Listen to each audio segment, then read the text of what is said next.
IIM UPSC tuitions only in Tirumala IAS institute Chaitanyapuri. Call చేసి ఇప్పుడే join అవ్వండి. తప్పు చేశారా? మా నాన్న తప్పు చేయలేదు. అన్యాయం చేశారు మాకు. ప్లీజ్ నాశనం చేసిన జీవితాలు సరిపోదా? మొత్తం చేసిన మీ మీడియా ప్లీజ్ మీకు దండం పెడతా వదిలేయండి మమ్మల్ని. మీకు దండం పెడతారు. తప్పు చేశారండి మీడియా వల్ల, అమృత వల్ల మా నాన్న 8 months జైల్లో ఉన్నారు. ఇప్పుడు అమృత ఎటువైపు? ఎందుకు ఈ ప్రశ్న పదే పదే ఉత్పన్నమవుతుంది అంటే, అమృత ఈ తీర్పు తర్వాత, ప్రణయ్ హత్య కేసులో తీర్పు తర్వాత చాలా కుటుంబాలు అక్కడ కన్నీరు మున్నీరుగా కనిపిస్తున్నాయి. ముఖ్యంగా ఒకవైపు చూస్తే ప్రణయ్ హత్య కేసులో బాధితులుగా మిగిలిపోయిన ప్రణయ్ తల్లిదండ్రి బాలస్వామి లేకపోతే అతని కుటుంబం మొత్తం బోర్న విలపిస్తుంది. రెండో వైపు చూస్తే ఎవరైతే ఈ కేసులో నిందితులుగా ఉన్నారో ప్రణయ్ హత్య కేసులో, అందులో A6గా అక్యూజ్డ్ 6గా ఉన్న అమృత సొంత బాబాయ్ శ్రవణ్ కుటుంబ సభ్యుల కన్నీళ్లు కూడా కనిపిస్తాయి. మనం స్క్రీన్ మీద వీడియోలో చూడొచ్చు. ఒకవైపు బాలస్వామి ఎవరైతే ప్రణయ్ తండ్రి ఉన్నాడో, ప్రణయ్ సమాధి దగ్గరికి వెళ్ళి ఆ కుటుంబం అంతా అక్కడ కన్నీరు కార్చింది. ప్రణయ్కి న్యాయం జరిగింది, ప్రణయ్ హత్య కేసులో నిందితులకు సరైన శిక్ష పడిందని కన్నీరు కారుస్తున్న దృశ్యం. అట్లాగే పూలమాల వేసి ప్రణయ్కి నివాళి అర్పించి హత్య జరిగిన 2018 సెప్టెంబర్ 14వ తేదీని గుర్తు చేసుకుంటూ ఉన్నారు. రెండో వీడియోలో కోర్టు తీర్పు తర్వాత దాదాపు 6.5 ఏళ్ల తర్వాత కోర్టు తీర్పు వచ్చింది. ఆ తీర్పులో శ్రవణ్ ఎవరైతే సొంత అమృత బాబాయ్, అక్కడ విజువల్లో కనిపిస్తూ ఏడుస్తూ ఆందోళనగా కనిపిస్తున్న ఆ అమ్మాయి ఎవరో కాదు, అమృతకి స్వయాన సోదరి అవుతుంది. శ్రవణ్ అమృత బాబాయ్ కూతురు అనమాట. మా నాన్నకు అన్యాయం జరిగింది, మా నాన్న తప్పు చేయలేదు, తప్పు చేయకపోయినా మా నాన్నని ఈ కేసులో ఇరికించారు, మా నాన్నని యావజ్జీవ జైలు శిక్షకు పంపించేలా చేశారు, ఇదంతా అన్యాయం, అంతా అమృతే చేసిందని ఆ అమ్మాయి అక్కడ బోరం వినిపిస్తుంది. ఈమె విజువల్లో కనిపిస్తుంది ఆవిడ శ్రవణ్ భార్య. వాళ్ళు అక్కడ కోర్టు దగ్గర ఆందోళనతో బాధతో కనిపిస్తున్నారు. ముఖ్యంగా ఇదంతా చూద్దాం ఒకసారి ఆ అమ్మాయి ఏం మాట్లాడుతుందో. శ్రవణ్ కూతురు.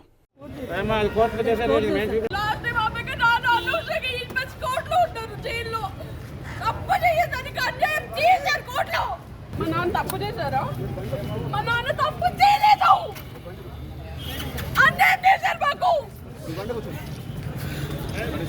ప్లీజ్ నాశనం చేసిన జీవితాలు సరిపోదా? మొత్తం చేసిన మీ మీడియా ప్లీజ్ మీకు దండం పెడతా వదిలేయండి మమ్మల్ని. మీకు దండం పెడతారు. తప్పు చేశారండి మీడియా వల్ల, అమృత వల్ల మా నాన్న 8 months జైల్లో ఉన్నారు. ఇప్పుడు మనం చూస్తున్నాం స్క్రీన్ మీద ఎవరైతే శ్రవణ్ ఎవరైతే ఉన్నారో అమృత బాబాయి కూతురు అక్కడ కన్నీరు మున్నీరుగా విలపిస్తున్న వీడియో చూస్తున్నాం. అంతా అమృతే చేసింది, అమృత వల్లే ఇదంతా జరిగింది అంటూ అమ్మాయి బోరున విలపిస్తుంది. నిజానికి ఆ కుటుంబం మొదటి నుంచి ఎవరైతే ప్రణయ్ హత్య కేసులో ఈ కుటుంబం మొదటి నుంచి నలిగిపోతూనే వస్తుంది. ఎందుకంటే మారుతీరావు తన కూతురిని కులాంతర వివాహం చేసుకున్న ప్రణయ్ పైన పగ పెంచుకొని బీహార్ నుంచి సుభాష్ శర్మ అనే ఒక సుపారీ కిల్లర్ని తీసుకొచ్చి హత్య చేయించాడు. బహిరంగంగా ఈ హత్య అక్కడ ఆసుపత్రి దగ్గర సీసీ కెమెరాలో కూడా రికార్డ్ అయింది. ఇది 2018 సెప్టెంబర్ 14వ తేదీన ఈ హత్య జరిగింది. ఆ తర్వాత ఈ కుటుంబంలో తీరని విషాదం మిగిలింది.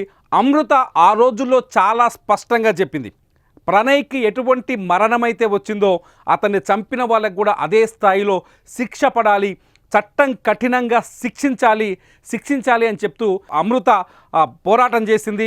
ప్రణయ్ కోసం ఎంత దూరమైనా వెళ్తానని చెప్పింది. ఆ పోరాటం ఫలించింది. మనం ఇంకో బాక్స్లో చూస్తున్నాం. బాలస్వామి ప్రణయ్ తండ్రి ఆయన ప్రణయ్ సమాధి దగ్గర వచ్చేసి నివాళి అర్పిస్తూ పూలు పరుస్తూ నివాళి అర్పిస్తున్నారు. ఆ రోజు జరిగిన సంఘటనను గుర్తు చేసుకుంటున్నారు. ప్రణయ్ ఫోటో అక్కడ ఉంటే అలా తమ్ముడు దాన్ని ముద్దు పెట్టుకుంటున్నారు. ఇదంతా చూస్తుంటే ఒకవైపు కొడుకు చనిపోయిన రోజును గుర్తు చేసి ఇవాళ తీర్పు ప్రణయ్కి అనుకూలంగా వచ్చినప్పటికీ కొడుకు చనిపోయిన ఆ పరిస్థితుల్ని, ఆ తీర్పుని, ఆ రోజుని గుర్తు చేస్తూ బాలస్వామి కుటుంబం కన్నీరు మున్నీరైంది. నిజంగా చెప్పాలంటే బాలస్వామి కుటుంబం ఒక చేతికి అందొచ్చిన కొడుకును కోల్పోయింది.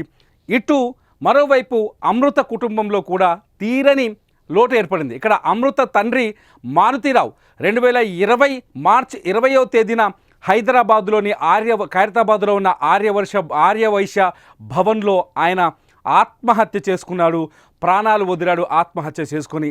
ఆ తర్వాత ఆ ఇంట్లో పూర్తి విషాదమే కనిపిస్తుంది. ఆ తర్వాత మళ్ళీ ఇవాళ ప్రణయ్ అమృత బాబాయ్ ఎవరైతే శ్రవణ్ కుమార్ ఉన్నారో శ్రవణ్ కుమార్ ఇవాళ యావజ్జీవ కారాగార శిక్షతో జైలుకి వెళ్తున్నారు. మొత్తంగా పోలీసులు ఈ కేసు విచారణ తర్వాత చాలా స్పష్టంగా చెప్తున్నారు. దాదాపు 600 పేజీల ఛార్జ్షీట్ దాఖలు చేశాము. ఈ పేజీల్లో పకడ్బందీగా అన్ని విషయాల్ని పొందుపరిచాము. పైకోర్టుకు వెళ్ళినప్పటికీ నిందితులు తప్పించుకోలేరు, వాళ్ళకి శిక్ష కఠినంగా పడుతుందని ఇటు ఆ కేసును వాదించిన పబ్లిక్ ప్రాసిక్యూటర్గా చాలా ప్రాసిక్యూటర్ కూడా చాలా స్పష్టంగా చెప్తున్నారు. ఈ కేసులో అన్ని సాక్ష్యాధారాలు చాలా పకడ్బందీగా పోలీసులు చాలా పకడ్బందీగా సాక్ష్యాలను ప్రవేశపెట్టారని, సో ఈ కేసులో ఇంకెవరు తప్పించుకోలేరు. ఇవన్నీ చూస్తుంటే ఈ కేసులో మొత్తం 8 మంది ఉన్నారు. మారుతిరావు మొదటి ముద్దాయి, A1 ఆయన ప్రాణం తీసుకొని చనిపోయాడు. రెండో ముద్దాయి ఎవరైతే సుభాష్ శర్మ ఉన్నాడో అతనికి ఉరి శిక్ష పడింది. సుభాష్ శర్మ కుటుంబం కూడా ఒక చిన్న పాప ఉందని తెలుసు. సుభాష్ శర్మ ఈ 7 సంవత్సరాలు జైల్లోనే ఉన్నాడు. అట్లాగే ఇంకా ఈ హత్యకు సహకరించిన మరో 6గురిలో అందరికీ యావజ్జీవ కారాగార శిక్ష పడింది. అందులో 6వ నిందితుడిగా ఉన్న శ్రవణ్ కుమార్ కూడా యావజ్జీవ కారాగార శిక్ష పడింది. మొత్తానికి ప్రణయ్ హత్య తర్వాత 2 కుటుంబాలు చెల్లా చెదరైపోయిన దృశ్యం మనకిప్పుడు ఈ వీడియో స్క్రీన్ పైన కనిపిస్తుంది. ఇటు ప్రణయ్ కుటుంబం చెల్లా చెదరైంది, ప్రణయ్ కోల్పోయి చాలా బాధతో దుఃఖంలో మిగిలిపోయింది. ఇటు అమృత కుటుంబం కూడా చెల్లా చెదరైపోయింది. సో ఈ నేపథ్యంలోనే ఇప్పుడు అమృత ఎటువైపు అనే ప్రశ్నకు ఆస్కారం ఏర్పడింది. ఇప్పటివరకు ఈ తీర్పు పైన అమృత ఎటువంటి ప్రకటన చేయలేదు. అమృత ఎటువంటి సమాచారాన్ని కూడా తన ఒపీనియన్ కూడా బయటకు చెప్పలేదు. ఇంకా చెప్పాలి అంటే అమృత ఈ 7 సంవత్సరాలు అనేక మార్పులు జరిగాయి. ప్రణయ్ హత్య జరిగిన తర్వాత అనేక మార్పులు జరిగాయి.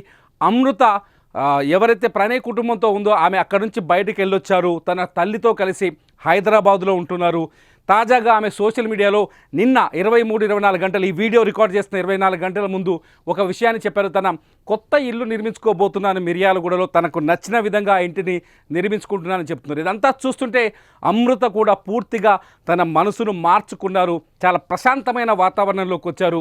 ఈ ప్రశాంతమైన వాతావరణానికి వచ్చిన తర్వాత 7 ఏళ్ల తర్వాత వచ్చిన ఈ తీర్పు ఇప్పుడు మళ్ళీ ఆ కుటుంబాల్లో అలజడిని సృష్టించాయని చెప్పాలి. ప్రస్తుతానికైతే అమృత తన పేరును అమృత ప్రణయ్గానే కొనసాగిస్తున్నారు. అమృత ప్రణయ్గానే తన వీడియోలు కావచ్చు లేకపోతే తన లైఫ్ను కావచ్చు కొనసాగిస్తున్నారు.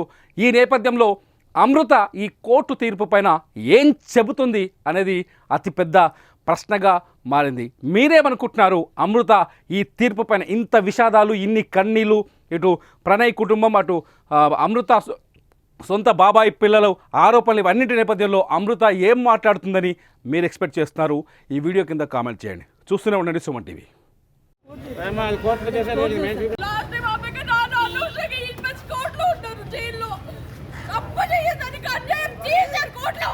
మా నాన్న తప్పు చేశారా? మా నాన్న తప్పు చేయలేదు. అన్యాయం చేశారు మాకు. ప్లీజ్ నాశనం చేసిన జీవితాలు సరిపోదా? మొత్తం చేసిన మీ మీడియా ప్లీజ్ మీకు దండం పెట్ట వదిలేయండి మమ్మల్ని. మీకు దండం పెడతారు. తప్పు చేశారండి మీడియా వల్ల, అమృత వల్ల. మా నాన్న 8 months జైల్లో ఉన్నారు. ఇప్పుడు